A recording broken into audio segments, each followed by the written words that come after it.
Thanks for watching live or listening back to this show from Teachers Talk Radio. You can catch up with all our shows by visiting our YouTube channel or by listening back at ttradio.org. Don't forget to like and subscribe to enjoy more live education conversation from TTR. We hope you enjoy this show. Outstanding and world-class vision and world-class this. I'm a real leadership geek, honestly. I've spent my whole career reading books and chatting to people. I just find the whole thing and the announcement, the way it's been announced, bizarre. If you could move away from a model where teachers are so intensely focused.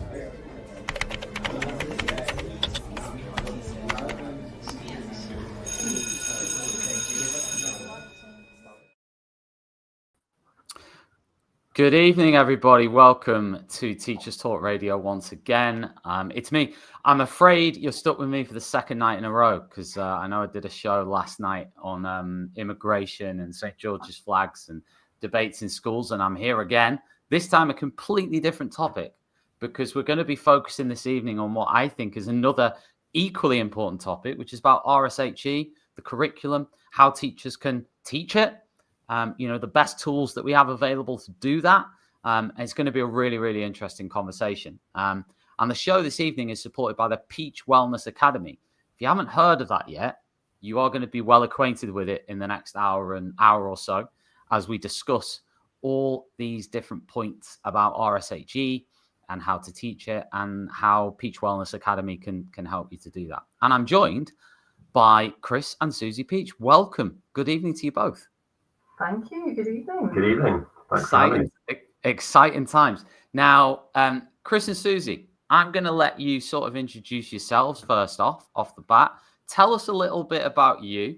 Tell us a little bit about your story, why we're here, and why we're talking about what we're talking about. Sure, yeah. You start.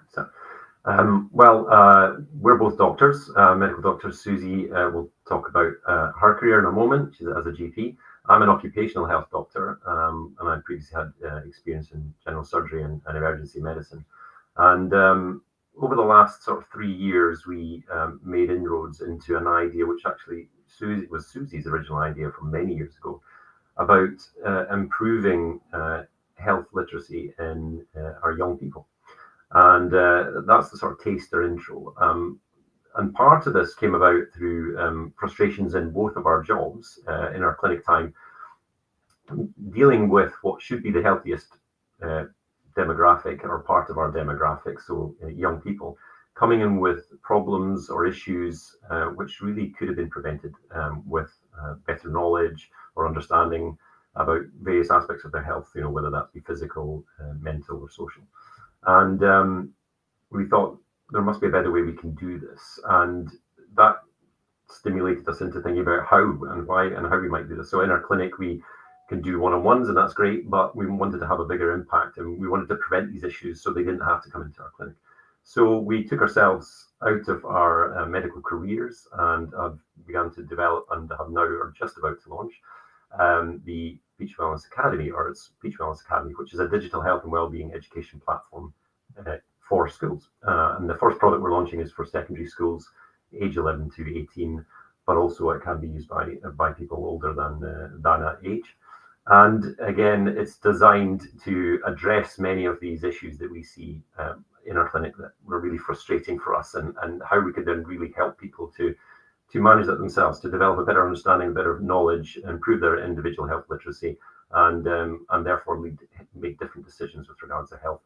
And we're going to talk about things like resilience. We're going to talk things about understanding yourself, your body, and your mind.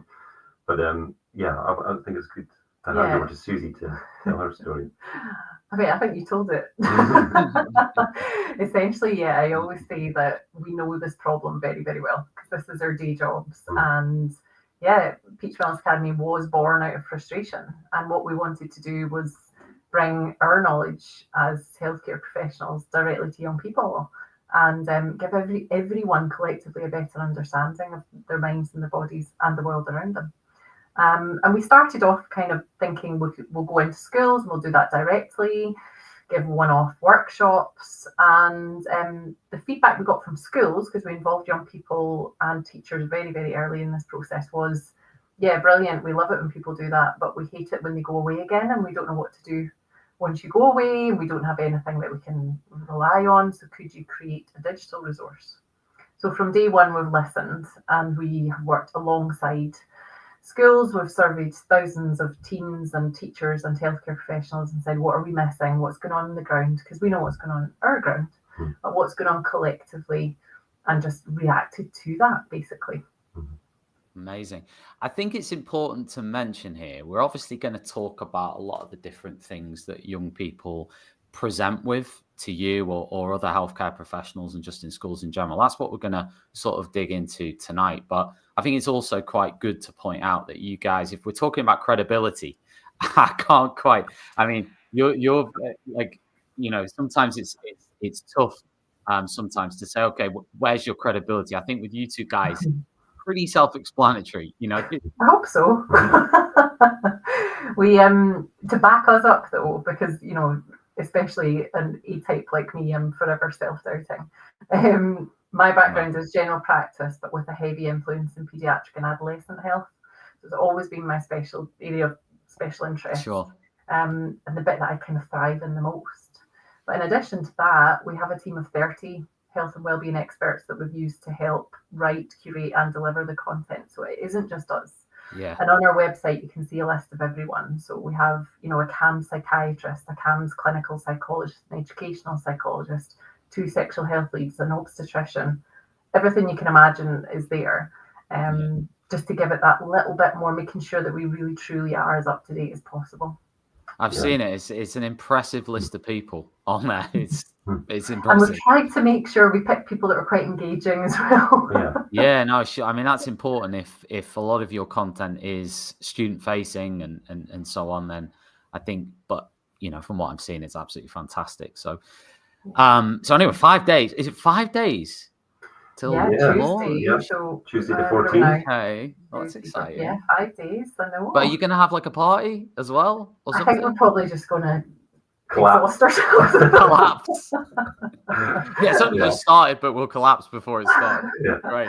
No party, but we are going on holiday a week after that because it's much needed. Yeah. Yeah. It's been a very intense year. You know, this is you know, quite a project to move out of our medical careers, although, you know, I don't like that well, not move out, we're still practicing, but to really, you know, formally change. When you're in medicine or whichever specialty you're practicing, you're very much in that lane, and you know, you're either working full-time or part-time, and you know, you're surrounded by your peers who are all in that same discipline. So it's quite a daunting prospect to sort of remove yourself out of that sector, should I say, and take yourself into the teaching. And you know, we were always very sort of conscious of, we don't want to come in here and tell teachers how to do things, because we're not teachers, but we know they are at the coalface dealing with all these issues, and we also see these issues in a different from a different perspective. So we wanted to sort of, you know, synergize. You know, you hear about collaborating more, you know, between departments or between sectors, and it's, you know, it's often talked about, but how well is it done? So we wanted to really take ourselves over into that space, take the experts into that, because we know that teachers are under a lot of pressure, you know, budgetary issues, staffing issues, in the pace of life in the digital world that we're in, and the problems that creates, all part of what we're addressing. You know, it makes life very difficult to teach, and we know that. And we have, you know, teachers involved in our program. We have many teacher friends, and you know, the same messages are coming back. And it's, you know, we realize we're, you know, we want to help our colleagues. You know, we know we're under a lot of pressure in our careers in medicine, in the different disciplines within healthcare. So we understand that, and we want to try and lighten that load. And that's really what this resource is designed to do, is to take the experts straight to the student, help the teachers deliver in this area, and lighten the burden in doing so. You know, I think as well, with some of this content is quite niche, and some of it, you know, what's expected of teachers to teach in the wellbeing area, or even not just teach, but what are you expected to do in addition to your day job in terms of pastoral care and support for kids and everything else. That's huge. And some of the topics, especially with the RSHE reform now and the new guidance, they're quite difficult to teach on at the best of times, especially with teenagers, especially with a group that you know. there's a lot in there that teachers are going to have to learn to deliver, and I don't envy them that, because it's a big change. But for us, this is our bread and butter. It's our day-to-day job. We're incredibly comfortable with talking about all the sensitive topics in a way that's relevant for young people. So yeah, I have no idea where I was going with this point. I've forgotten already. Well, whatever it was pretty good. I think what you were getting at is that the teacher's job of teaching or embedding RSHE into teaching is quite difficult. Some of the topics are tricky, and also that they've been updated a lot of times recently, which makes it probably a little bit more challenging. I think the point you were making is that, which I know, is that you guys are well aware of that, and I think you offer something which is very much tailored and appropriate for the teachers to use within the classroom or during form time or whatever it is in lessons. I mean, that's what I was going to ask you is how you envisage the Peach Wellness Academy to be used. Who do you envisage to use it, and how do you envisage it to be used? What we don't want is for people to think that this is an RSHE resource. Sure. It ticks that box, yes, if that's all you care about. But truly, what we did was sat down together and said, what are our frustrations? What are the common things that young people present with in our clinics? Where's the real lack of knowledge here? And mapped out what we felt should be covered. And then we went on to survey all the teams and teachers and healthcare professionals. And we developed our own, I hate the word curriculum, but our own program. Covering everything that's relevant, it's up to date, it's evidence-based. And then we looked at the UK curriculums and said, what actually are schools supposed to do? And compared what we're trying to do with that. I would say that what we offer is significantly more. I thought that the previous RSHE curriculum was poor, and it didn't address the needs at all of young people. So seeing this reform actually is really good news, I think, because the government and DfE are obviously making positive changes in the right direction, which is great. But yeah, we do more than that. The point in this is, if you improve young people's health literacy, so how much they know about health, they will make better choices. They will be healthier teens and adults. And actually, interestingly, health literacy is also linked with educational attainment. So the idea is, if you can project your brain far enough and really truly focus on well-being from a proactive perspective rather than reactive, you should collectively improve everyone's health, and therefore you'll have a better, healthier cohort. You'll have better outcomes. It also happens to tick the RSHE box. Yes. And I don't know if you want to explain how to use them. Yeah. So this is a digital resource, as we said. We have two sort of products that can offer. So as a school, if you wanted to incorporate the Peach Wellness Academy in your school, you would sign your school up. And what that would do is every individual student would get a login to their account. That gives them access to the program that Suzy mentioned, of all the different modules covering all the different topics that you mentioned that cover off RSHE and requirements and more.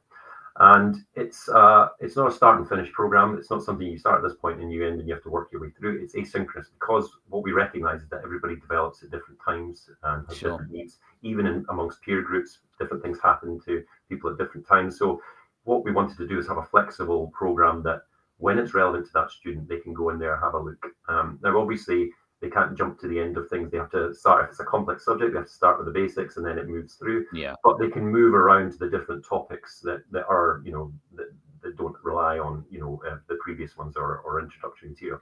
And that allows that flexibility to go in and when they're ready to learn, when they want to and they're interested, go through some of this material, and then they can go away and come back. They can do it in or outside of school. It's accessible 24/7.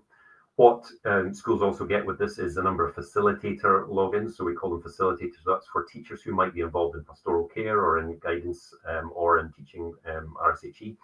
They will get a login. They get access to the same material. And what they also get as with that account is access to learning guides, which we will produce with each topic. So that, again, taking the burden off teachers, it says, if you want to use this in your classroom-based learning, which we recognize is useful, we can't do that. We're a digital resource, but you can.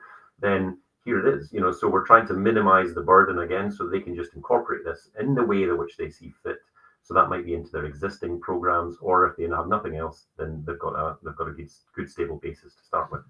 So we've had feedback from schools that have said, yeah, that's probably how we most likely use it. So technically, they could do nothing. They could literally plug and play and let kids just go for it. But if they want to be more hands-on, the teacher still doesn't have to learn the material because it's all delivered for them. And the lesson guides tell the teachers everything that's covered within that lesson and other suggested classroom activities that you could do to further improve and embed the learning. And a lot of the schools have said they would probably say, like, let's say we have to teach on vaping this term, right? Go away and do the first module on vaping on PWA, and then next week do an accompanying lesson, and then they could the next week perhaps set homework to do the second module on vaping, and the same thing again. So there's flexibility there for schools that want to be really involved, but also for other ones that are really struggling and want something but don't really have the teaching resource to deliver the content themselves. Sure. I mean, I work in an international context, so I work in a British international school, and in the region that I work in northern Spain, the context is probably going to be significantly different to central London, for example. So I think it's very helpful to have options to be able to sort of curate what you're doing, both from a student perspective, but also from a teacher perspective, and think about it that way. I think that's really good. Actually, that's one of the main things that comes through the suggested lesson guides frequently is that we say, what is the content? Find out the context in where you live. How do you access this? What is the law about whatever it is, whatever drug, or where you live, and discuss that. And why does that differ from another country? So these things come up a lot, and we've obviously been aware as a digital product that the reach here, although it was born in the UK, the reach here it's an international product. So we've made sure that we cover lots of international topics. Yes, and you've got to remember as well that we're all human beings, so although there'll be cultural differences and localized specific issues, the problems, like for instance with online social media, they are global. They're the same whether you're a teenager here in Spain, in India, and anywhere around the world. So there's that sort of interwoven common aspect that the core content is applicable to all. And I suppose we should talk about the way it's delivered. So we've talked about this as a platform. They can get a login. What we recognize today as well is that, that's probably what's the most innovative part of our platform and our content, is that there's been significant changes in the neurodevelopmental way in which young people consume information or take information on board. We know, like, it's common to understand that children don't have great attention spans at the moment, teenagers. And they lack patience, and sometimes don't appreciate the virtue of patience or the value of endeavor, going at something. And we can talk about the medicalized aspect of that, about attention and hyperactivity, but we recognize those changes, and that's largely brought about by the digital era, the sort of the rise of online scrolling, and we can go into some of those aspects of what's going on there. But we have to flex the way we teach so that we can get maximum engagement, because we hear a lot about disengaged youth, people not attending school, or with problems and just not able to learn. So we want to meet them where they're at, and that's in the digital space. You can't avoid it. It's not going to go away. So we created at the very core, the design was about making it maximal engagement for young people. So it's 90+%, 95% video content. And they're all short videos with rapid scene changes, so it keeps that engagement. And interspersed throughout that, we'll have quick quizzes, which we know the students love from our surveys and from our trial schools. That's to great. test knowledge, and also to test what they think they know versus what they actually know and what they've learned from the content. And one of the strongest aspects about our platform and our program content is that we feature lived experience. So real stories, real people, people who have been through something, a challenge, a struggle, an event, and they are very kindly agreed to tell their story. And we often start with that, teenagers growing up, wanting to develop their own identity and their own opinions. They often, don't don't want to listen to teachers or don't want to listen to their parents. Don't want to listen to healthcare They don't want to listen to healthcare professionals, yeah. But they can't dismiss a real life story. Somebody who's really been through something. So that sets the tone. And then we have our experts, which Suzy mentioned, will then go and explain the distilled points about what's the practical information and understanding you need to know about that topic. And then, as you say, we intersperse it with quizzes. And we also have access to what's called our community, our Peach Wellness community, which is a forum, if you like, an online forum. So when you go into the platform, depending for school students, they are sort of partitioned into 3 age groups. Depending on their age, which they'll know when they enter the date of birth, they will go into their peer group community space, and the community forum sort of mirrors the platform in terms of the subjects and the topics, and that allows them to take the conversation further. So what they've learned and what they've understood, they might have questions, they might have things they want to talk about.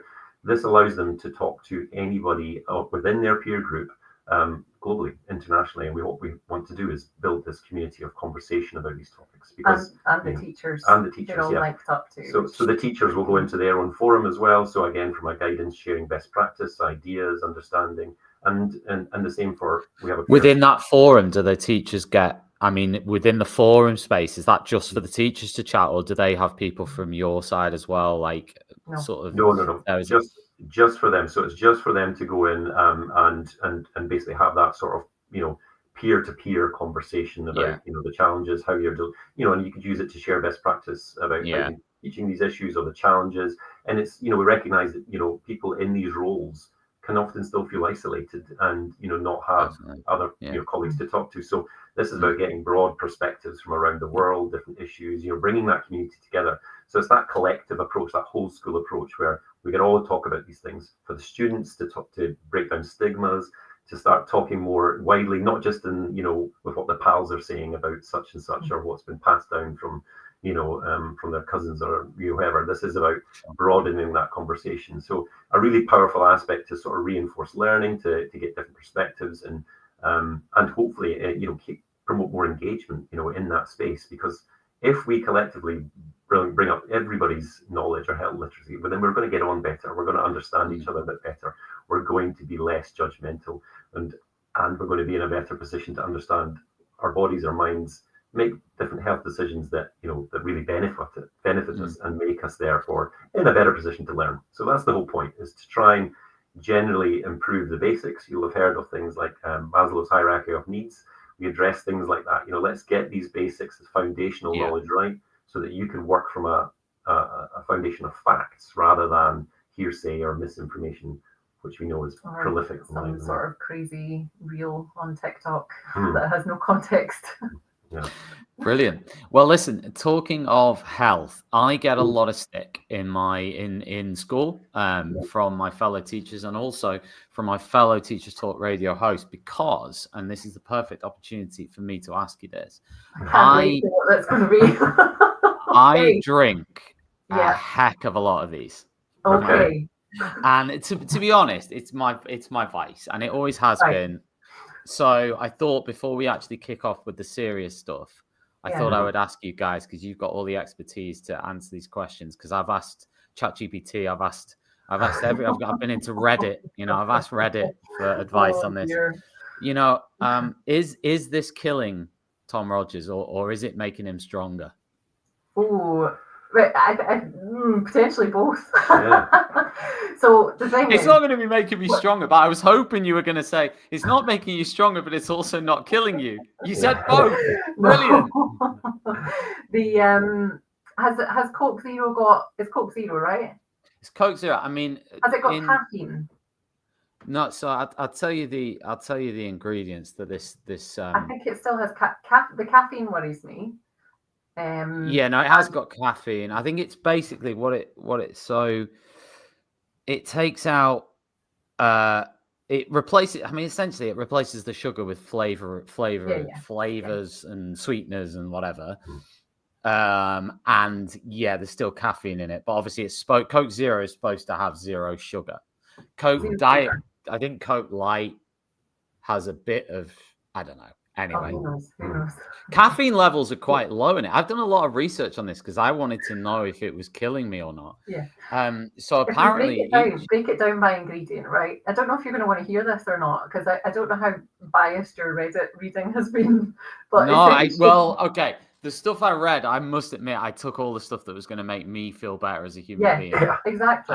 So I'll tell you the bits that made me feel better as a human being first, and then we can dismiss everything else. We'll start with that then, So, right? You're hydrating yourself. That's good, obviously. 95%. 95% of a can is water. Okay. All right, that made me feel better. Then the caffeine content in Coke Zero is actually lower than like coffee, for example.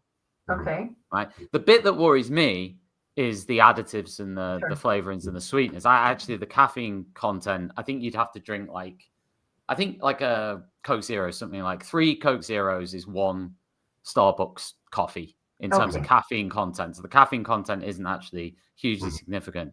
I think it's the sweeteners and the additives that were the ones. In fact, we were going to discuss addictions later. So this is probably an addiction. I'm not going to allow you to ask me how many of these I drink a day. No, this is why I get so much stick in school. I'll let you keep that to yourself. But I think the thing with this is we don't fully know. And this is why evidence and clinical studies are nuanced, because it's not in Coca-Cola's best interest to launch a perfect clinical trial and take millions of people and give them loads of Coke and don't give it to the other group and see what happens. No one really knows the full effect of all the additives yet. Obviously, there's a suggestion that it's not good for you and that it's a UPF and that it's a carcinogen. But I don't know if there's any solid evidence to that. Do you know? No, I don't think so. I mean, there was talk about some that doesn't mean it doesn't exist, right? Yeah. I think there's that aspartame in there, isn't there? Exactly. There's a few other dodgy ones. Yeah, and then phenylalanine and that sweetener as well. It's there's been some previous stuff about that and its effect on testicular health and things like that. But as Suzy said, some of the long-term evidence just might not even be there. So we don't know. But what we do is you go back to basics, like what Suzy said. So to take your point further, like too much of anything can make you unwell and cause imbalance. Yeah, so you can drink too much water and actually make yourself unwell. Yeah, because you wash out certain salts that your body needs to. So it's about it comes back to that moderation comment that most people will be familiar with. So it's not about being perfect. It's not about having this insta diet and having water from an unicorn's tears or whatever. It's about balance across the board and consistency. Because the effects that it has. So yeah, have a Coke. Have a full fat Coke every now and then. But yeah, don't drink 14 in a day, and certainly don't drink 14 in the space of 1 hour, because you'll not feel good. So because it's putting a lot. The things like you would talk about, the stuff that's in that. The artificial stuff is obviously artificial. It's not really the body's not really meant to have it, but the body can deal with it. It can flush it out through the kidneys. Yeah. But if you overload the kidneys with it too much of anything, then you will know about it. So when you say the body can flush it out, is that like if you have anything of these sort of substances, and this would apply to our conversation later as well, but if you have a substance like, let's call it a Coke Zero, let's focus on the soft drink thing. You said like about the body flushing out. Is that a prescribed amount? Like, let's say you had 1 can of Coke Zero, right? You didn't drink 14 in an hour. You just drank 1, maybe 2, whatever it was, a bottle or a can. And you add it with food or something. How long does the body actually have a time scale where it says, okay, this is what I need to flush this out, or is it like? It's more complicated than that. So everybody's different for a start. It depends on your size, your genetics, your weight, your body mass index, all of that. And then the meal thing is a funny one, because it's always talked about with alcohol, isn't it? Like you won't get as drunk if you drink when you're eating a meal. Not true. I mean, you're still going to get the same amount of alcohol that's absorbed into your bloodstream. It's just going to do so slightly slower because there's food in your digestive tract as well. But if you drink 3 beers really quickly, or you drink 3 beers over 3 hours, the same amount of alcohol is still going into your system. It's just the speed at which it hits it. And your kidneys and your liver can only cope with substances at a certain rate. So that's the thing that varies from person to person. Okay. Some people have better enzymes than others and better genetics, or they're bigger, so they can cope with more dose. Same way, if we dose people for paracetamol, you don't give a 3-month-old child and a 30-year-old obese man the same amount of paracetamol. Sure. So think of it in a similar way. The problem is no one really knows what the safe dose is for a lot of these substances, which I would call our blurred lines. Yeah. So we have a full section on substances and addictions, and we talk about the big ones, obviously, alcohol, opiates, blah, blah, blah. But we also have a section called substances and blurred lines, where we talk about things that are socially acceptable but could still be problematic. Like Diet Coke. Like sugar and soft drinks and caffeine drinks and the other stuff like performance enhancing stuff. I'm beginning to like you guys less and less as this conversation goes on. But the point is, right, it is about balance. Everything you said there, there's very few things in life that we definitely can't do, but it's about moderating them. That's sure.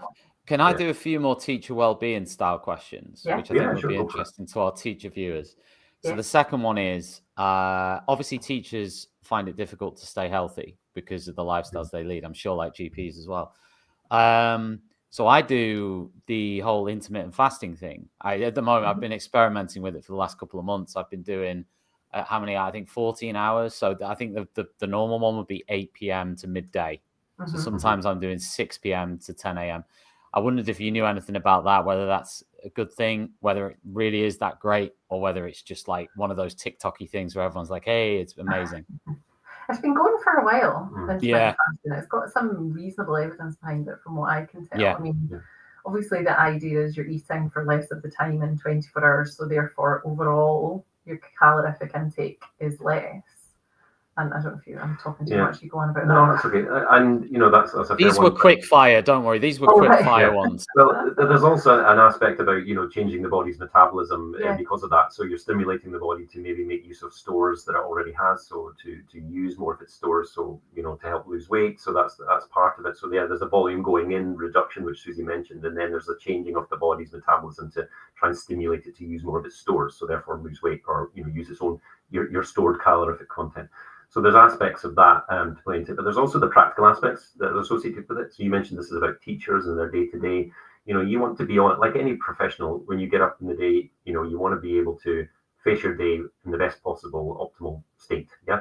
So if you're going to fast and you're going to fast during that day, you're not eating all night, then your blood sugar is going to be low. And if you're used to it and you take these sort of dietary approaches take time to get used to, then your body will manage and cope to it. But if you just started it and your body's having to adjust, it's now you've suddenly changed and you've taken away when it's expecting calories. It will complain at you, and it will give you a headache. You'll be fatigued. You'll get irritable. You'll feel hungry. Your focus will drop. And so all these things coming with low blood sugar because it's expecting it, it's wanting it, and then it will take time to switch over and use its stores. So a tricky, difficult thing, and people will go through that when they're trying to go into these diets and adjusting to them in different ways. So for me, the common one they talk about is how we were all originally designed. Eating little and often, is the idea about, but sometimes you might go for a long period without eating and have to rely on your stores. But the little and often concept means that you don't fire a big meal into you, and it takes a while for your body to say, okay, I've had enough. But it's too late if you've already eaten it all in the space of 10 minutes. So taking little and often then allows you to be more, we call it intuitive eating. So listening to your body, thinking about when you're hungry, and then eating something appropriate.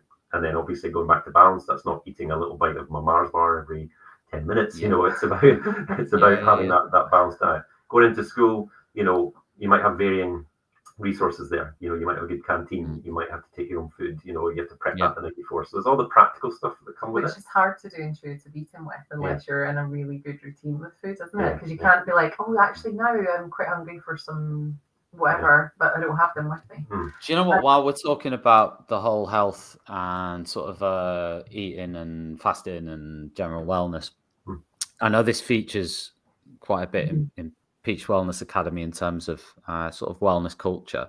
But I wanted to ask you, particularly when it comes to young people, has sort of the rise of like the online wellness culture stuff, has it sort of harmed young people's body image and mental health, or has it been a more generally positive thing? And is there anything you include with Peach Wellness that sort of tackles that a little bit in terms of what, because from my, just before you answer that, because it's important, from my observation, I was teaching near Manchester, before I took the move to this school I'm in now. And I noticed in that school that there was a lot more teenage boys who were obviously going to the gym a lot, right? And that had become an on-trend influencer thing. Now, when I sort of reflected on that, discussed it with other people, it's like, yeah, I mean, it's generally not a bad thing. It's probably a positive thing. But the bits we discussed was whether that became an addiction, because I know that's part of some of the stuff you cover as well. So there was that element of, is that wellness culture actually addictive for young people? What does all this mean? Sure, brilliant question. Yeah. And yeah, I mean, we address it several times throughout the PWE program, but it's also kind of woven through in this balance theme. I mean, it's extreme for some people. Obviously, it's good if you're not going to be active at all and you get into fitness and you're careful with it and you're balanced. Yeah, brilliant. But there are people who take it to extremes, and it's the opinion of a lot of people now that online wellness culture essentially is the new diet culture. It's just wrapped up differently. Sure. And I think obviously the algorithm plays into this here. If you're on social media and you're seeing a lot of very fit bodies with very low percent body fat, that becomes the norm for you. You strive for that. And we know that there is a significant increase in eating disorders, but also body dysmorphia. And sometimes they're the same. Someone can have both, but sometimes not. So yes, for the first time ever, I mean, eating disorders were always very high in young females, but that's worsening. But we are seeing a lot of body dysmorphia in young males from. Do you think that's increased? Do you think that's increased? I think so, and I think probably a lot of it is not really diagnosed because it's one of the more acceptable things. But essentially, when you become addicted to anything, if that thing becomes the most important thing in your life to the detriment of other things, that's an addiction. So if you're neglecting other aspects of your life for that, then there's a problem there and you've lost balance. And but would body dysmorphia though, or like even just what we're discussing now, would that show up in that way though as an addiction? Yeah, well, there's you see, and you could argue yes and no. Yeah, so there's two aspects to that, which you want to go into this in depth. It's quite complex, but so there's the sort of most common bit you think about eating disorders. The physical impact of exercising too much and not eating correctly. The balance not being correct. They're either doing too much and not replacing or not matching, or eating the wrong things, etc. So that has a physical impact. Losing weight and developing an eating disorder, where your body weight goes so low that actually begins to have affect you neurologically, which it becomes a medical condition, diagnosable medical condition.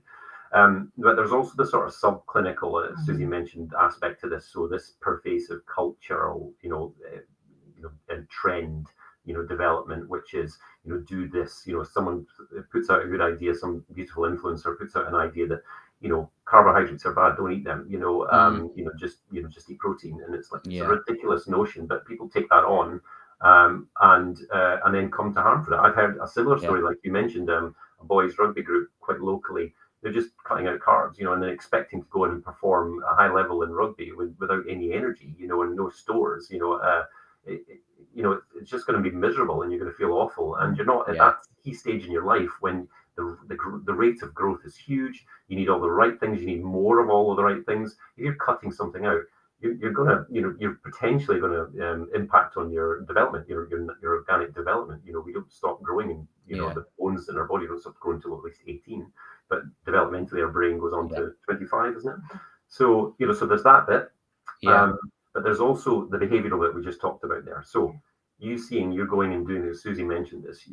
So you might still be making up with your nutritional needs, but you're going into the gym all the time. You're spending hours in there, and to the detriment of, say, having friendly, liaisons, or going to see your friends, or doing downtown reading books, whatever.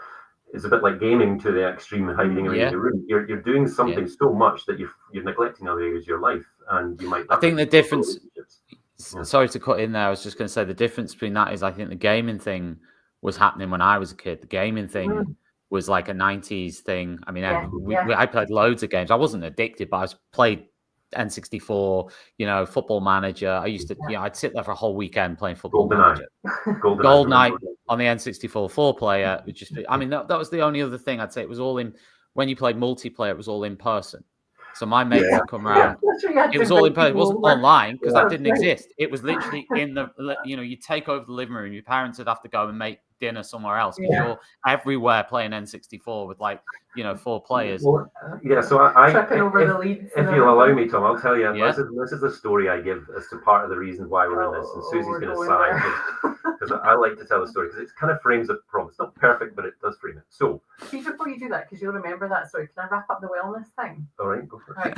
What I would say is, it's everywhere in our program, but we have a dedicated section to nutrition, where again, what we do with PWA is go back to the basics. People are getting really niche information from wellness influencers, cut out carbs or don't eat this or eat this, and it's so confusing that they don't even know where to place that information. So they don't know what a carb is. They don't know how your body digests or metabolizes that. They don't know what a protein is. But they know a little bit of science, but none of the basics. So we fill in those gaps. And the expert that we have to deliver the nutrition content is an influencer on Instagram, but she's a registered nutritionist. I found her. She's young. She's brilliant. She also had an eating disorder in the past. So she quite strongly, she feels strongly about not being too extreme about things and about being balanced and applying the principles and the knowledge that she now has that she wished she had before. And she actually tells her story on the platform, which involves controlling food, but also excessive exercise. She's, I've got a photo of her with her knee cast up because she had an ACL injury in the gym doing pull-ups. It's crazy, because that was normal. So yes, we go there and we address it in a very balanced way. Mm-hmm. And it's a very relevant point. It's about that foundation knowledge. Not just stovepiped into this very niche bit of science like aspartame is bad, that kind of thing. You don't even know what that is in the context of nutrition. So actually, let's start with the basics, get that right. Then you can build on it. Then you can go more complex later in life if you want to, when you really understand the basis. So the analogy that I was going back to, why I think we're in this situation with where things were before. So I don't know how old you are, but I'm 44, and I was very much in the realms of that the PlayStation generation, which when consoles really took off, and what I sort of describe is that at that point, the teens and the young people in the household started to go away from the dinner table, because when you were at the dinner table before, you might have had those conversations one-to-ones with parents, with elders, with grandparents, and you're starting to get that distilled wisdom about life, some knowledge, some passed down to you. Then you moved away from the dinner table into your room to play games. Yes, your pals could still come over because it wasn't connected to the internet at that point, so you're still kind of socializing a bit. But then it started to go online, and that was later. They were growing up, and it went online, and you didn't have to have your pals over at your house. Now you're just gaming online and speaking to whoever, and so you're losing that face-to-face, in-person communication skills. Reading people's faces, responding, etc. And you've missed all that wisdom from the dinner table, and so that gap is growing now. And that generation has grown up and had their own kids. So my point is that actually then they're less able to have less of that wisdom to pass on, and that's just something that's going to increase. And I think that's part of the issue. So it's a crude analogy, but that's part of the digital era that we're in. Everything is such a fast pace.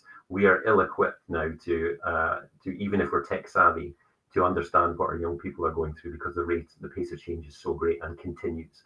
So it's a big challenge to address these issues. And we in our program, again, we call it digital health. So we start with the basics. What is the terminology of the internet, and what's the device? What is cyber awareness? What is security? What's just basics about password security, and the common thing which we all should use now, multi-factor authentication, to keep ourselves safe, to keep our passwords and our data safe.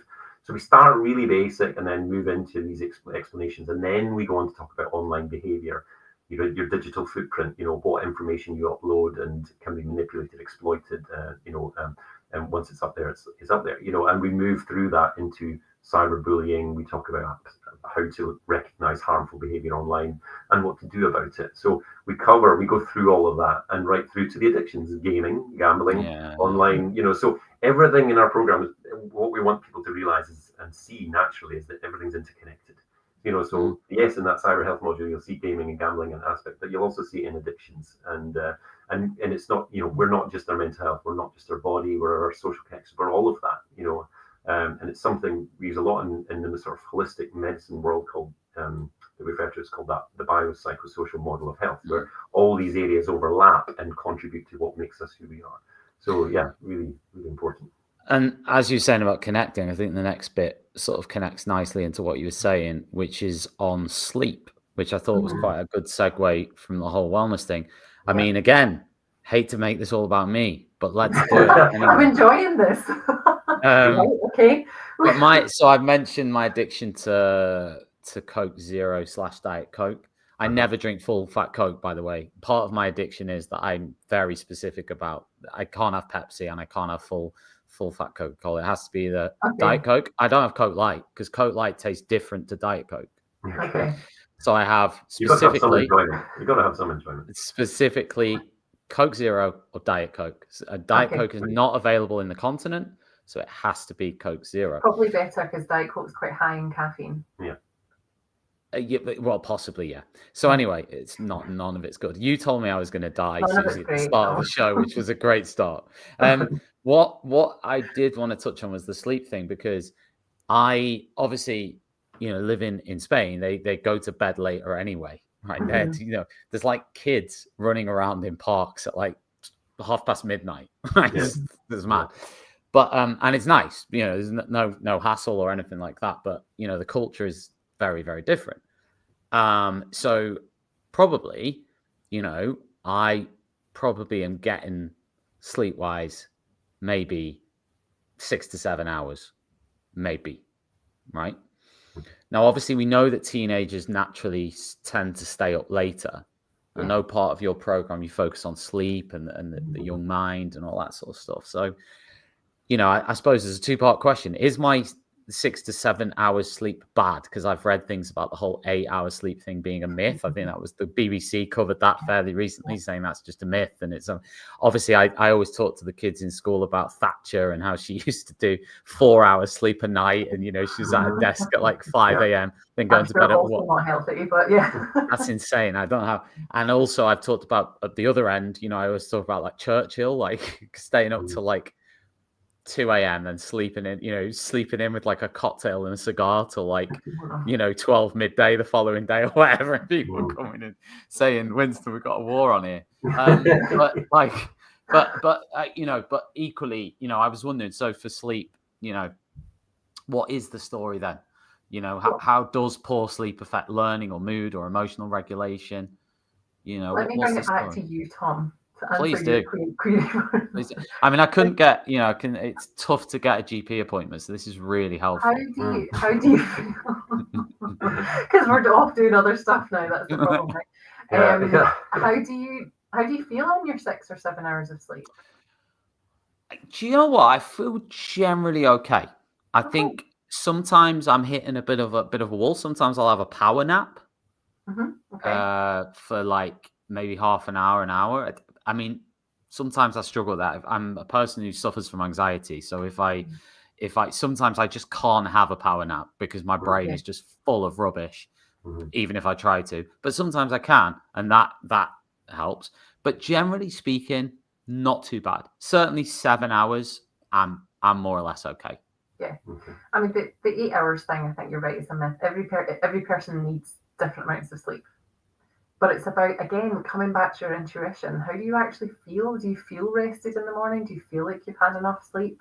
There's lots of things get thrown about minimum 5, 8's ideal. Women need more than men. But we're all forgetting the fact that we're individuals. And actually, why are we letting devices dictate what we should be doing and how we feel? Why are we not listening to ourselves more? The problem with sleep nowadays is our body was designed for a non-digital world. Our sleep patterns were dictated by light. I mean, light tells our body when to release cortisol at the peak time, when your melatonin needs to increase. We slept more in the winter months as humans in the past than we do than the summer months. But nowadays, everything is 24/7. And we're in front of bright lights and digital devices. These are tricking our hormones and tricking our brains into being alert at the wrong time. Sure.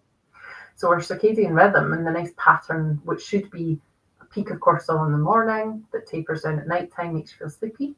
And then the opposite with your melatonin rise at night time. These are affected by light. They're also affected by stress. They're also affected by overstimulation.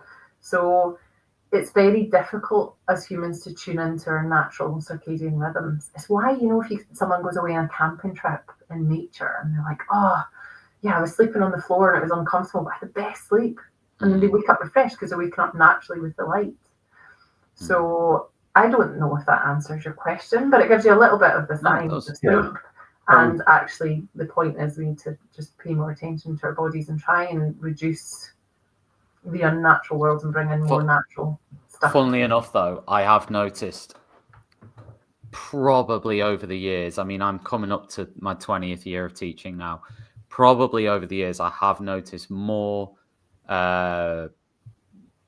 teenagers being exhausted in lessons. Probably I've noticed that more. Even this term, I've probably, and actually the kids will be pretty honest and say, I'm exhausted because I was up till whatever, playing whatever it was, or on TikTok or whatever, scrolling through. So I mean, I'll take that point on it. It's what Suzy said a bit further, which is, the element, and you're kind of alluding to it, what you're talking about is sleep hygiene, we call it. So that's about how you approach sleep, in your day to day. And this is relevant to teenagers as well as adults, to anybody and everybody, because of what you said, the digital age now we're in, and screens, as you mentioned, blue light everywhere. We can't get away from it. It's not going away. If you are fortunate enough to do a job or work where you don't have to be on screens, then you can have better discipline, but you can, if you can't avoid it because it's part of your life, and that, as a teenager, you will be glued to your phone because socially it is part of your life. You have to be on these systems, you have to be present, communicating. It's about that understanding, well, what it's doing to you, and then making a different decision. So it's what we teach, but to get into healthier habits, all right? So, we talked before about routine in your diet, routine in exercise. Routine helps because it gets us, when things are crazy and all over the place, if we've got a routine, it's familiar, we kind of more naturally, once we get into it, we'll follow it, and we'll miss it when we don't. So getting healthy habits on the go is a big aspect to this. And when we talk about sleep, a routine, we talk about bedtime routine. What's a bedtime routine? So one of the biggest issues with screens is still being on it, lying there in your bed, and before you switch off, it's the last thing you do is click off your phone. I'm terrible at this. That's my worst. I'm terrible. Yeah, and we're all guilty of it. We use, the problem is a lot of the time for professionals, we use our phone as our alarm. So it's like it's never more than an arm's reach away from us. Yeah. So a techniques implement, things you can do is be more disciplined about yourself. Set yourself a time limit and say, I am not going to get on my phone. At least an hour before bed. I'm going to read. I'm going to get into my, my sleep routine. I want to be asleep for 10, 11 o'clock, whatever, right? So therefore, I want to be in bed with a book that's not blue light, and read a book, because that will help you, focus on that and let your mind, calm down. The blue light directly, as Suzy said, inhibits melatonin. So the more you're on it, the more that melatonin is getting suppressed, and therefore you're still alert. You're not ready to sleep. So even when you're exhausted, you're wired because your body's not hormonally ready to switch off. Yeah, but your body's tired. It wants to sleep, but your brain is firing away. It's very active. It's red hot. If you hold a heat lamp at it, it's firing much more. So getting into that routine again, it's about that process, because that trains your body. It's a bit Pavlovian's dog. You train your body as well to say, okay, calm down now. I'm going to allow it. So there's the physical, supporting of melatonin, but there's also that habitual, stimulation. Brain, the body is a creature of the mind. If you get into that routine, your body will follow suit and sort of say, like, I'm ready for bed. I'm going to read, because then within the hour, I'm going to feel sleepy and I'm going to turn over and go to sleep. Get yourself a different alarm clock. Get one of the good old analogs, or it can be digital, whatever, but get one that's all it does. And you set that so you put your phone away more than arm's reach. You're not going to easily reach to it and get it to check the time. Yeah. Oh, there's a message. I better just look at that. Oh, that's how it that's how it happens. It runs away with itself. So make a physical barrier, an intervention that stops you from doing that. You might still want it in your room because you want to, in case there's an emergency or situations going on, you need to be contactable. Fine, but make it more difficult for you to just pick it up, look at it, and then, as you say, get into a discipline of putting it down before you go to bed. So these are all just steps that you can implement that are not difficult. They require a bit of discipline. They require a bit of positive, intention and and practice.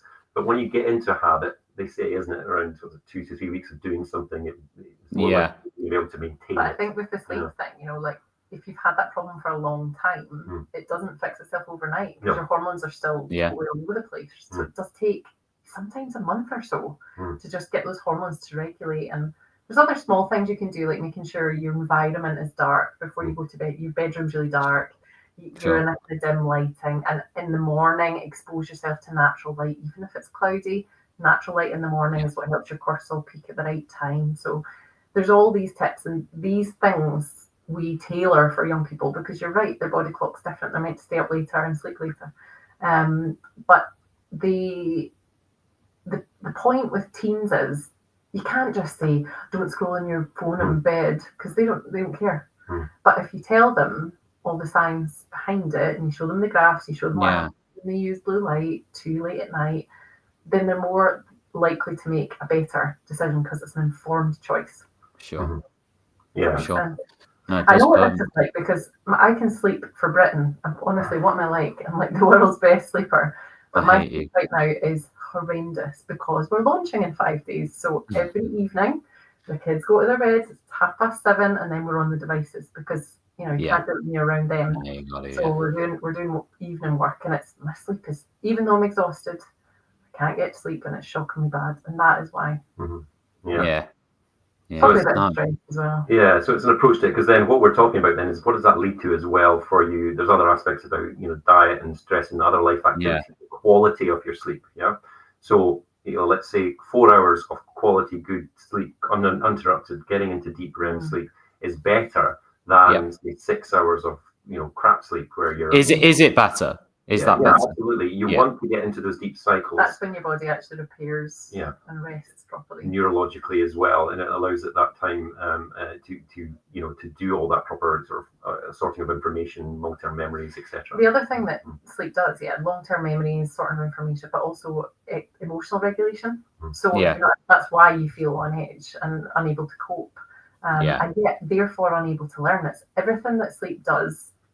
Systemically helps your immune system, helps all the cells rest, but everything it does with the brain is mainly around the prefrontal cortex, a bit at the front, which deals with emotional regulation, higher cognitive function, learning and processing of memories, which is the hippocampus, which is the main part of the brain that's involved with learning and teaching. So if that's not repairing itself, it's not storing the memories, i.e. the learning, so kids won't be as alert in class, but they won't be able to recall what they learned the day before either. Do you know what? I posted something interesting on my socials a few months ago around, now this is completely taking teacher well-being or teacher sort of life out of the picture for a minute, which we rarely do on Teachers Talk Radio, but let's just imagine we were for a minute and we were purely thinking about the children and only thinking about them. Would it therefore be better to start the school day at 10 or 11 a.m. and then take it through to 5 in an ideal world if we're just purely talking about the patterns and sleep and all that? Or is it, and this was a question for you as well, is it actually worse when you go to bed at, you talk about the time you have to sleep. So like if I go to bed at 2 a.m. and I wake up at 9 a.m., I've had 7 hours sleep, but I feel more tired. Yeah.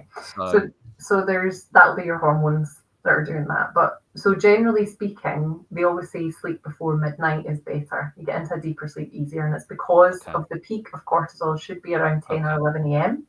So at that time of night, it's going to be at its absolute lowest to get you to sleep into steady sleep. So the beginning of the night, you have longer deep sleep, more REM sleep, and then as the morning comes about, it lightens and you get more periods of light sleep. That's why you often wake a little bit more in the morning times. You have more vivid dreams, that kind of thing. Yeah. So obviously, if your normal pattern is going to bed at 10 p.m. every night and waking up at 6, for talking's sake, so you get what's that, 8 hours. But then one night you stay up till 2 and you sleep till 10, you will be more tired because your sleep quality won't be as good and you won't have had as many cycles or time within the deep stages. So it's basics again. It's about how do you train your body and train your hormones to be in the same rhythm and the same time. It's why they say that, even at weekends, you should try roughly to stay to the same sleep cycle so you're not giving you're not confusing your hormones too much for the week to come. For teens, though, we know that they're everything shifts to the right. So basically, their cortisol peaks later in the day and their melatonin peaks later in the day. That's been the case for as long as we know, as long as sleep research has been going on. I personally think it would be better if kids start a bit later at school and stayed on a bit later. I think they're probably more likely to be alert. Yeah. The problem now is, would they actually just stay up another 2 hours on their devices anyway? And actually, is that going to make any difference to their hormones? I don't know. No, Suzy mentioned that. It's about that routine, that helps the situation mentally, but also physically from a hormonal reaction, because it's expecting. What's the body expecting? And if you change that routine, it's expecting something else, and that's when the sleep quality, even if you're getting the hours, might not be so good. And also, when you get to sleep, it's about staying asleep. That allows you to go into the deeper REM states. It varies in terms of what people's REM stage is, but it's can be from 15 minutes to a bit longer, but going down and then coming up, it's sort of cyclical like that. So the longer you can stay asleep, the more likely you are to get deeper and longer in REM sleep. So again, that's that quality of sleep. But getting to sleep, there's no point if you're wired going to bed at 10 and then just lying there and then you get distracted and you're not ready. You need to have done the work beforehand, or the preventative stuff beforehand to get ready and say, and then if you're changing your routine, you need to stick at that. There's a lot of kids will play games late, and games. I mean, I'm terrible at this as well.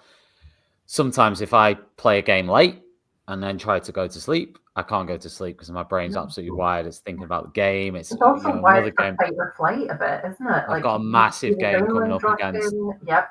Against Everton coming up. And it's make or break for Champions League, and all I'm thinking about is the tactics for that game. And I will literally sit there for like an hour in bed thinking about the tactics for this game. To be fair, I had to stop playing Football Manager for this very reason. But honestly, because I was like, I've actually got a job to do tomorrow. I cannot be thinking about tactics in a game which will go down in the annals of nothingness forever. Yeah, exactly. Hey, listen, I've got a best friend who it was Warhammer. Was it Warhammer? The computer game. Yeah. When it was coming out and all the different levels were being released, and he'd plan ahead. And he works for the police. He would take 2 days leave for the release of this new level, and he would literally play it though like 48 hours. A little bit of sleep. He was an insomniac anyway. Self-proclaimed, but wonder why.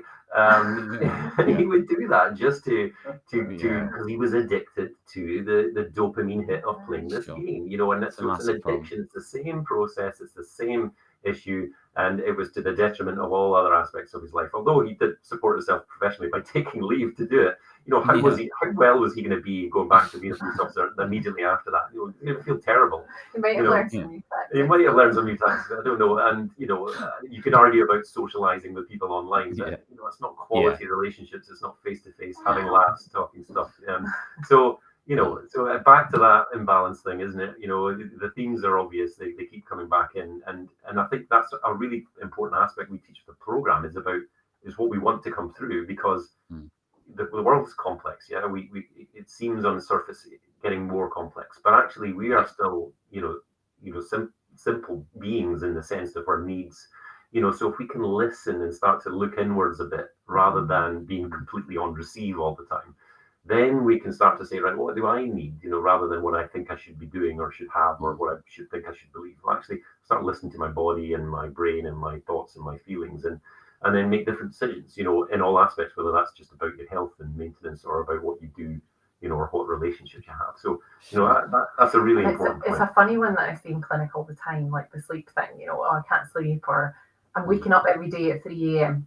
That's a really, really common one. And then you say, okay, well, let's talk about your lifestyle. And people get really annoyed, actually, because they're like, what's that got to do with it? I'm like, well, you just told me that you have like 5 Diet Cokes in an evening. And of course that's going to have something to do with it. But people are very defensive about how their lifestyle could be actually affecting their physical health. And it's like, that is the basics of health, though. Of course it's going to be affecting you. And the 3 a.m. sleep thing is classic for a cortisol problem. So if you are suffering with anxiety or depression, classically, you will wake up about 3 o'clock in the morning, or sometimes 1 or sometimes 4 or whatever. But people tend to wake early morning waking is and then not be able to get back to sleep.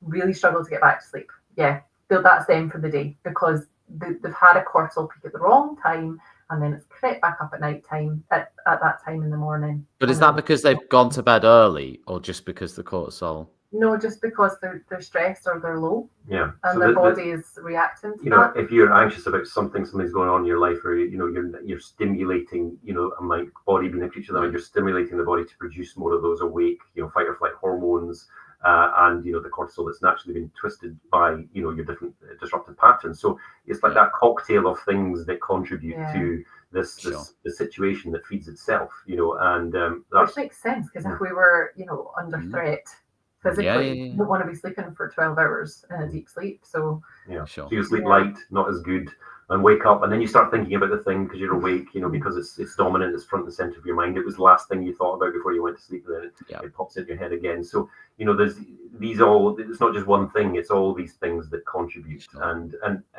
part of that. Within the program is teaching people to look at all these areas. Don't ignore them because they all play a part and they are all linked. So, and when you can make small changes in all these different areas, that turns into a big difference. It turns into something, that materially you really notice and you feel. And then when you get that feedback that actually, I did this and that helped and I felt better. You've got your own confirmation. It's not somebody else. Actually, I did something and I feel the benefits. I see the change. Okay, I'm going to do more, and that's that positive interaction and then affirmation, confirmation, and then, okay, what else can I do? So is there something sleep specific on Peach Wellness Academy? Yeah. There's a whole module. There's a whole module on sleep, but there's also sleep. I want to do it now. Being honest. I mean, it's talked a lot about if you're stressed at school, which I guess would be relevant for teachers. You could be stressed at school as a teacher, also as a student. I think a lot of the issue too. Wayne, we've got another doctor. There's too many doctors here. Dr. Wayne's commented, all teachers should be informed about sleep hygiene by HR when they are onboarding at their schools, colleges, or unis. Brilliant advice. Thank you. Well, thank you, Dr. Wayne Reed, for tuning in, joining us. Much appreciated. We're nearly up to 300 live viewers. So thank you for tuning in. And obviously, if you're watching this back, then thank you as well for being here or listening to us as a podcast. I wanted to move on a little bit to an issue that I think we were sort of discussing this pre-show a little bit. I think it's an issue that is getting worse, but I'll let you correct me on that because you guys are the experts. But genital health, pornography, maybe pornography addiction or the issues because of it, right? How do you think porn has shaped young people's minds and is shaping young people's minds and is changing the way they think about life? So, are you okay? Can we take this unless you're doing great ideas? I'll follow on. Okay.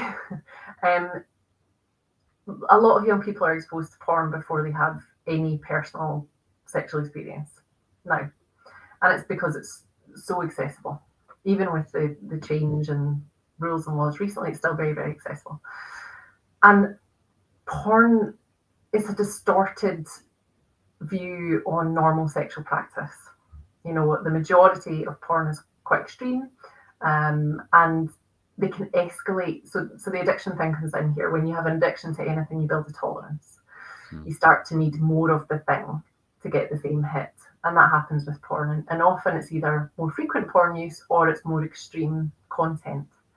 So people can escalate to quite extreme sexual practices very quickly. And then, if that's all they're accessing, they kind of think that that's normal and might expect that of a sexual partner.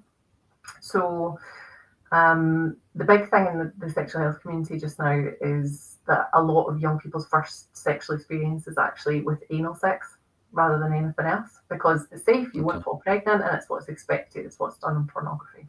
And there's a lot of problems coming about from that, physical problems. So we do cover this. We cover it with a sexual health consultant, obviously, and she is one of the lead consultants in Scotland and has a lot of experience in genital urinary health in general. And is quite concerned about this. And it was difficult to film with her because it wasn't difficult with her, it was just difficult in general, because you think, you know, who's going to be using this product, and actually, can we go there? Can we talk about these things? They're not comfortable subjects to talk about. I would have been completely fine, by the way, Tom, talking about this 15 minutes ago, if you hadn't told me that 300 people are listening. You're getting a bit like, oh God, what am I saying? No, don't worry about that. So basically, it's really, really difficult. And the problem we have is there's not much to counteract that. And that's why we have to talk about these things. Because if their only experience and their only education is through pornography, then that's really not good enough. So we need to meet them where they are. We need to talk about the issues that they're really experiencing. And and I think, you know, it's so important what Suzy mentioned about that sexual experience. You know, you're as a youngster, you're discovering adulthood, you know, and who you are and what your preferences are, and you know, if you've not had any sexual experiences, and if that's the first thing you see, you think, well, okay, I've got to try and emulate that. And that's not just, you know, Suzy mentioned about the behaviors about sexual intercourse as an example, but let's also talk about the other aspect of pornography, which is body image, you know, genitalia in general. You know, if you look at pornography, it shows a very distorted and unrealistic view of what genitalia actually look like, both female and male, or those born as female or those born as male. You know, and you know, even just the whole practice of the sexual acts that are going on there, the environments that they're in, you know, it's all completely distorted and unrealistic. It's not real. Porn is not a real life situation. It's a contrived, you know, mechanism to play into that sort of preference or you know, desire, or you know, that somebody might have. And as Suzy said, it can get really extreme. So if you've got your own genitalia that you're considering, you're wondering, is this normal? It's normal to consider, am I normal? What, you know, my body, my shape, and then you're comparing that against pornography. It's going to be different, you know, and that's going to lead to unnecessary anxiety or concern. Do you think teenagers though do that anyway, regardless of porn? I don't know. I mean, I've obviously been a GP for, you know, just 10-ish years. Yeah. If I'd been around for 40 years, I might be able to say what's the comparison here. Yeah. Personally, what I do know is that a lot of my appointments with young people are to ask me to look at their genitalia to tell them if it's normal. And again, I get most of that from females, and I think that's because I'm female. But you know, that's actually one of the things that started me off thinking about the idea for PWA, because this was an almost daily occurrence, and I started to think, why does everyone think that they're abnormal? Why is everyone so obsessed with this? When they said normal, or what did they sort of explain what that meant, or did they literally just say, "Is this normal?" No specifics. So people tended to come in just quite shy and just, you know, I'm worried about something and I don't know if it's normal. And then I say, is there something in particular you're worried about, or is there a particular part of your anatomy you don't think is normal? And it was just no, I just don't know if it's normal. Can you have a look? And that was it. And it could be that you know, with pornography, you know, if you want me to go into the nitty gritty with it, obviously with the vulva, it's on pornography, it's normally trimmed back. People have had surgical procedures. There's bleaching going on. Everything's very symmetrical and small. That's not the reality in the world. Most people are asymmetrical, and people can have quite large labia minora, and people are not exposed to that side of things, so they think that it's abnormal. And we've gone there in the programme as well. Yep. So we have a whole section addressed to this, and we've used the artwork of an English artist called Jamie McCartney.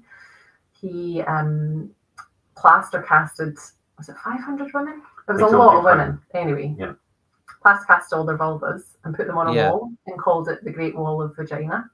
Okay. And then a lot of medical people were like, you can't call it that because it's not internal genitalia. So it's now called the Great Wall of Vulva.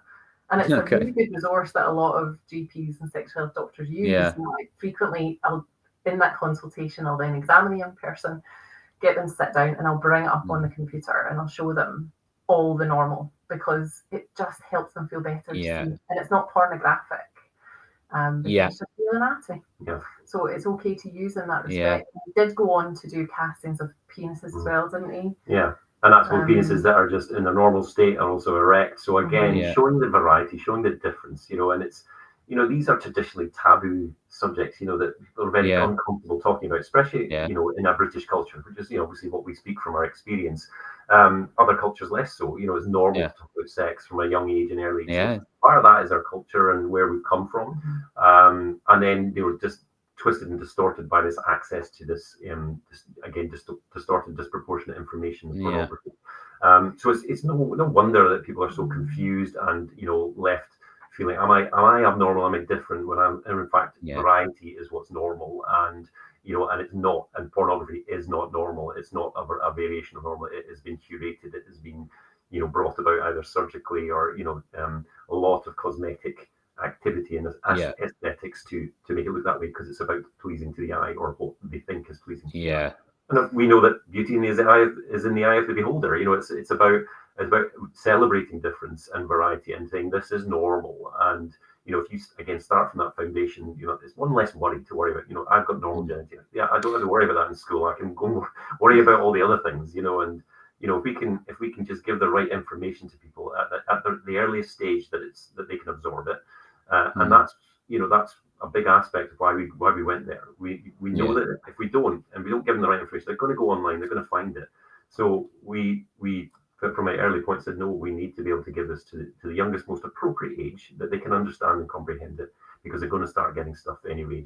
They're accessible anyway. We regularly see young people in with sexual health problems or wanting contraception that are very, very young, and they don't have the proper information because it's not yet being given. That age getting younger, or is it sort of? Well, again, haven't practiced for long enough to say, but certainly from 12, 13, 14, you sometimes have to make a call and a decision on that. And what you don't want is they're with a family or in an institution where these things don't get spoken about until you're 16, 17 or 18. Sure. Then you think, well, it's too late. And, if they're going to make decisions, they're going to make them.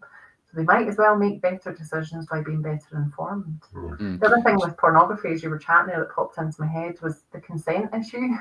Obviously a lot of the situations and the role play situations in pornography are basically verging on sexual abuse. So again, teaching young people, especially young boys, that that's normal is, I think, quite dangerous.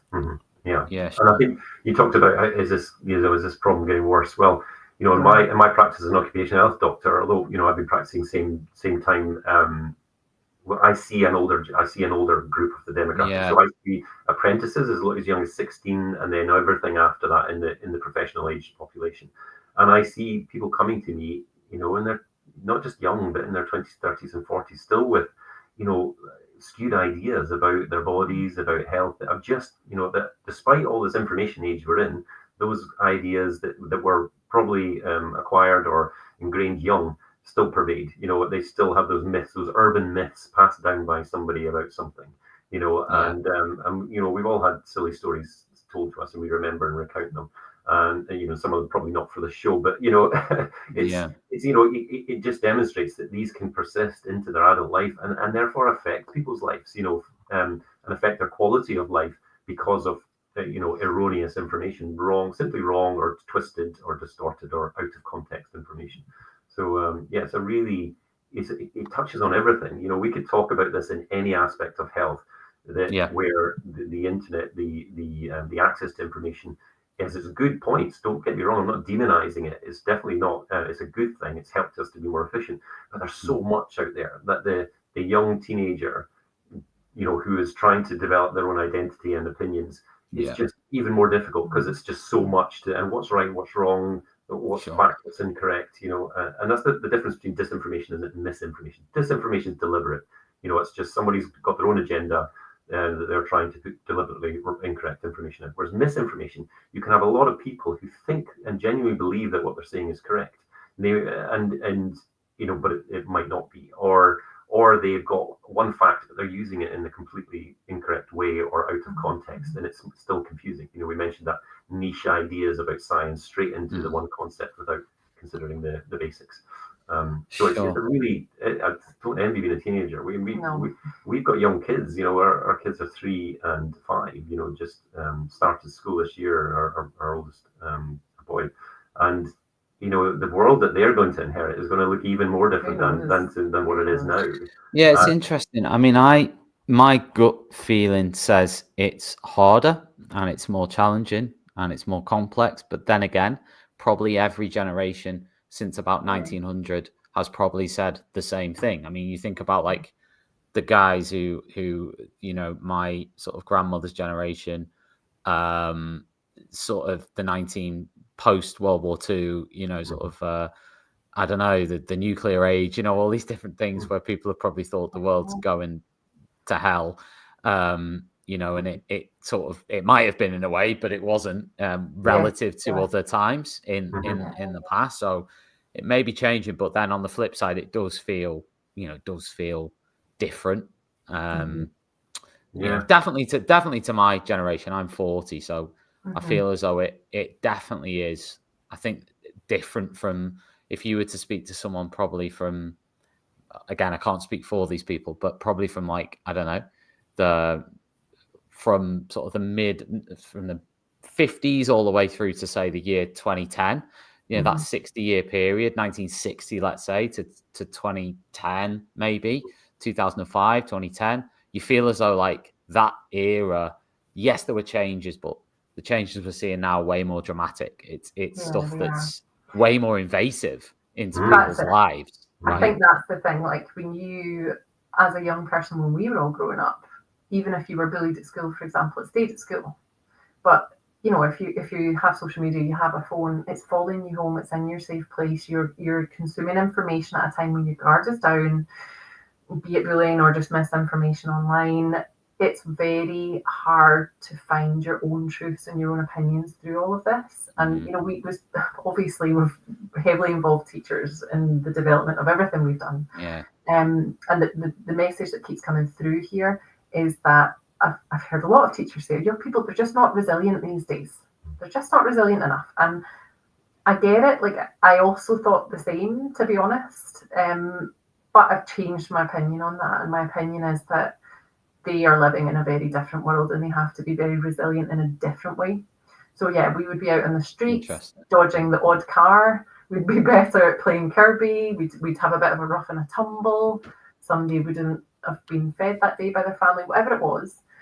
But now the life that they lead is so different. They're constantly comparing themselves to everyone, which is of course completely normal for humans and even more so for teenagers.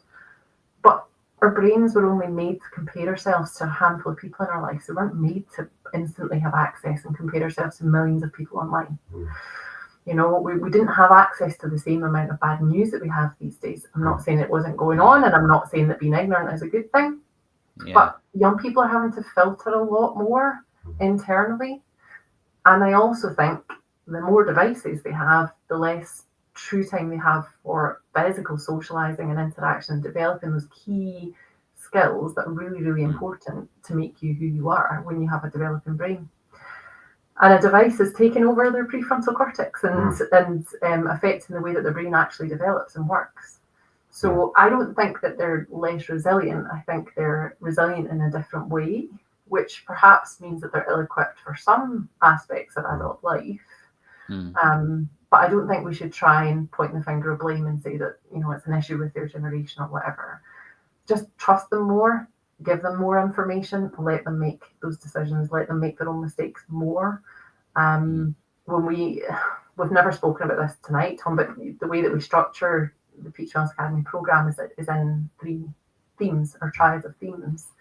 Yeah. The first is conversations with your body. The second is conversations with yourself. And the third is conversations with the world. So conversations with the body is, the interesting bits, the genitalia, sexual health, consent, nutrition, whatever. The world is substances and addictions, cyber health, money. We can go into financial literacy, relationships, unhealthy relationships, abuse and violence. Conversations with yourself. When we've spoken to some schools before, they've said, oh yeah, this is the mental health bit. And I'm like, no, it's not, because it's about building mental wellness and being more resilient. So we have 19 individual sections in there. Each one could be several lessons in a classroom, and they are all about understanding and enhancing your mental health.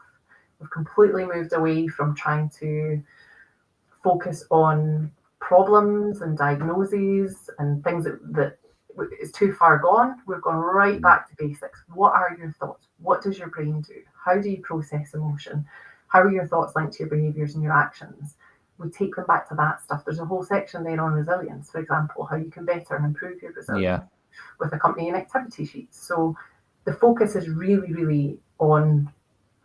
Can you improve resilience by being taught resilience? Do you think that? No, I don't think so. I don't think you can sort of teach resilience in its sense. It's like that sort of back to the reactive stuff. I think you can't teach them what resilience is. You can teach them what resilience is. Yeah, absolutely. And that's all those different bits. You know, we talked before about making these changes and attending to these different aspects of your life will naturally allow you to develop at a level of personal resilience. So through knowledge and understanding, you get wisdom. You know, you are able to then make different decisions. You're able to perceive and understand the world around you, and therefore change the way you feel about it, or react in a different way. So it's about getting in front of these problems before you've lost it, before it's eroded your resilience. It's about what can you do to build it in the first place and maintain it. And so it's not about teaching resilience. It's about teaching the aspects that make up resilience, what make up personal resilience. And that is through empowering and enabling young people. It's not telling them this is how you should live. We don't do any of that in the program. We're very strong on not doing that. We're not telling them authoritatively saying this is what you need to do. We're giving them the facts. We're telling where the science has something and when the science doesn't know it. We're saying these are what the things you need to consider about this subject or this topic, and before you make your decisions. And you still got to make your decisions, and you've still got to learn. And you will make mistakes, and that's part of being human. That is what we all do. We've got to do that.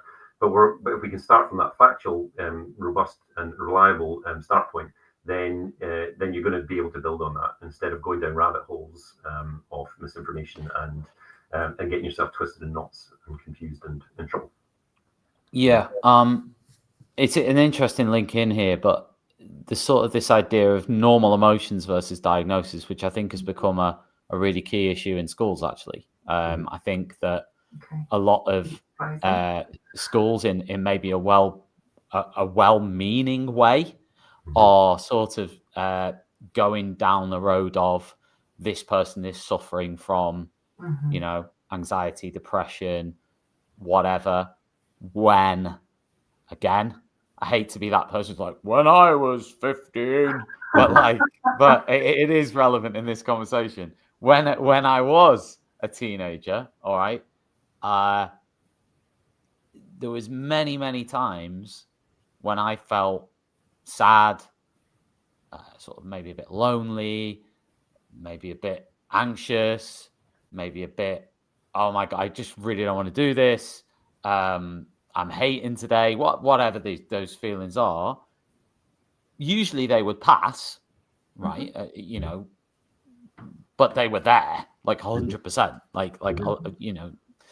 fairly often. But the way I sort of look back on that is I think back then, for right or wrong, that was seen as part of life. Yeah. Certainly by it just wouldn't have been a thing to have sort of gone to a teacher and said, I'm suffering from anxiety, right? Or I'm feeling. Now, I don't necessarily think that's a good thing, but I also worry that we pathologize sort of things as well. So I wondered, what's your take on that? Should we be focusing more on clinical diagnosis, or should we be going, no, actually, let's go the other way and let's try and address everything? Yeah, well, that's what we've done. We've gone the other way. Mhm. So no, Yeah. I mean, again, this is a common, really common, several times a day consultation, I would say, with me, Yeah. is I have anxiety or I have depression or whatever it may be. And it's really difficult to unpick that with a young person, because by the time they've got to me, they've convinced themselves there's a problem. They may or may not have spoken to other people about it, definitely have checked it out on social media. Social media has probably played into that with the algorithm. So more things, if you do this thing, you must have anxiety. This is what anxiety looks like, and they have absolutely solidly convinced themselves that that's what they've got Yeah. wrong with them. By the time they come through the door, And potentially the parents as well. it's Backing that up by really going, difficult oh to, yeah, like, you're right. yeah, no, I know. It's difficult to get them to take a step back from that. So what I try and do, what my favourite phrase as a GP is, let's pretend for a moment that I don't know what anxiety is. Tell me how you feel. And I would say to any teacher that's listening that has this problem, use that phrase, because the walls instantly come down and they start being able to say, well, I feel like this sometimes, I feel like this sometimes. And you get more quality information out of them. How bad is it? Because that word means nothing when it just opens a conversation. They're saying it because they want to be seen, they want to be validated, they want help. It doesn't necessarily mean that they've got a diagnosis, because all those things can be true if life is really tough, but you still don't have to have a clinical diagnosis. So, yeah, and then in that short consultation, you have to try and figure out what this is. And sometimes it's really obvious. I drink 12 cans of Monster a day, and my mum and dad have just had a divorce and I failed my exam. Yeah, well, obviously you're going to feel horrendous. Doesn't necessarily mean it's an anxiety disorder for medical reasons. And actually, as medics, what worries us more is when however you feel is incongruous to what's going on in your life. So if your life is not going well and you feel elated, that's not normal. If life is really good and you feel terrible and you felt really depressed and you can't function at all, and that's been going on for 4 weeks, that's depression. So by nature of it, diagnosis wise, things have to have been going on for a while. They have to be significantly affecting you.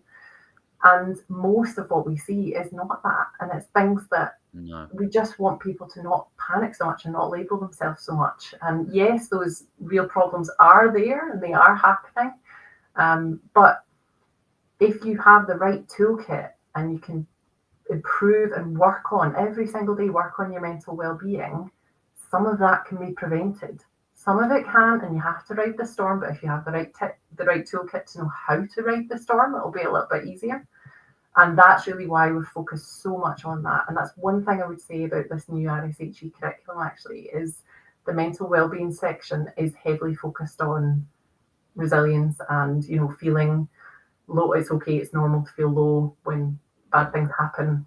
Obviously, they've not written it like that. It's not, don't quote me, but essentially that's the right overall impression of it, is that that's what they want schools to be focusing on too, which I think is a really good thing. Yeah, and I think we see this. I see this in work as well. We talked about resilience and not having the skills, and generations being different. I get a lot of complaints, through employers and and older employees saying this younger generation just they don't have the life skills, or they don't know how to manage themselves. And where do we go wrong? And that's part and parcel. Well, that may be true as well, right? I mean, that may be true in the sense that it's true. Maybe. No, absolutely. And part of that, really good at making a social media post, but not so good for other stuff. But what I was going to go on to say is that this is part of that, is that distraction of the world that we're in, and social media, and not paying attention and learning in those areas, those basics, those foundational stuff, and at the expense of then. So the resilience will just not be there because it was never built, because they haven't paid attention to these areas. They're distracted. They're focusing too much on one thing, whether that's an addiction or just the way life is at the moment, and neglect from these other areas. And then they go out into leave school or leave home, whatever home looks like, and then they're in the big bad wide world on their own, and don't have those life skills to then manage their lives accordingly. The world of work, looking after yourself, paying your bills, all on your own. It's all on you. So that there's an element about parenting there. There's an element about the foundations, and there's an element about that generational difference. Not understanding the younger generation, what they're going through, and how do we help? How do we address? So that's why we're trying to get away from. There's lots of good resources out there for reactive treating people with like clinical issues like depression, and resources that are there to, whether it's a breathing technique or an app or online like Mind or Headspace or something. They're good and for their reactive component, but they're very specific. And so we want to go before that. We want to prevent them needing it in the first place. We want to go and build in all these areas across the board collectively, everybody, so that they by natural exploration and development themselves, they build their resilience so that they can face those challenges without or in a way that can help prevent these issues. It's not this is not the one solution. This is part of the solution that we offer. It is a strategic intervention. We want it to get out and get into schools and into homes, and people start using it and relying on it and benefiting from it. It's not all the solution though, because it does require parenting. It does require those influential adults. It does require all the input from teachers. So it's we've all got to do our bit to collectively make inroads here. But it is a societal issue, and we've got to do something, and that's why we're so passionate about it, and why we're stepping away from that sort of medical career traditionally to move into this space, because it needs to be done, and we want to be effective. So we want to support the teachers who are already in a very difficult job, and the job to me, I don't know about you, but certainly I think you would agree with me, is only getting harder. It's getting harder to teach. The reason you're there is to teach, not to manage people's lives, to be that, although you end up in that situation, to giving emotional support or problem solving in other areas, or giving, dealing with financials. It's not your job to do that, although you understandably have to face and field a lot of those issues. So we're trying to help. We're trying to help in a way that powers up what you do. Listen, I think that's a perfect sort of space to round things off. We've covered a lot. There's lots of things we didn't cover. I just want to say, to everybody out there, if you've enjoyed this conversation, if you've got something from it, if you think that your students could benefit from some of this knowledge, this wisdom, this understanding, this discussion, then obviously head over to peachwellnessacademy.com, check it out. Launching on Tuesday, big day. So get over there, check it out, support it. And it's a great opportunity, actually, and it's very unique. I think the expertise there is fantastic. And I think it's a really, really amazing resource for teachers to be able to use in any lesson, really, in any context, and for students to be able to use, even, within schools, beyond schools, whatever. I think it's excellent. And as you said, I think it really is something that is needed. I think there's a real necessity for material like this, especially some of the stuff that, as you said, is a bit more niche, and teachers might not have that knowledge on, or might be scared to discuss, or whatever it is. So I think there's some really, really powerful stuff in there. If you just before I wrap up, is there anything you want to say in finality, Chris or Suzy, on this show on Teachers Talk Radio? Well, after 3 years of building, researching, trialing with young people, that's us. We're good to go in 5 days. And if anyone is listening that's interested at all, if they head over now to the website and sign up now, to be on the mailing list, then you will get 15% off if you do convert for premium access as an individual parent or as a school. So we'd encourage you to do that now. And you'll get, on Tuesday when we launch, you can get free access to have a play about and get used to the layout and the feel for it. Yeah, and then hopefully you like it, and you will then convert up to being a customer, and we can come on this journey to collectively improve the health literacy of our young people. So welcome along. It's an exciting time, and we look forward to seeing you. Amazing. Well, listen, guys, thank you ever so much for coming on TTR tonight. It's been a great conversation. Obviously, if you've watched this all the way through, we had a few comments on various different networks. Thanks to those people who have done that and who have been with us through the whole show. And also thanks to people who've dipped in. We're not like discriminating against you if you came and left. That's also fine.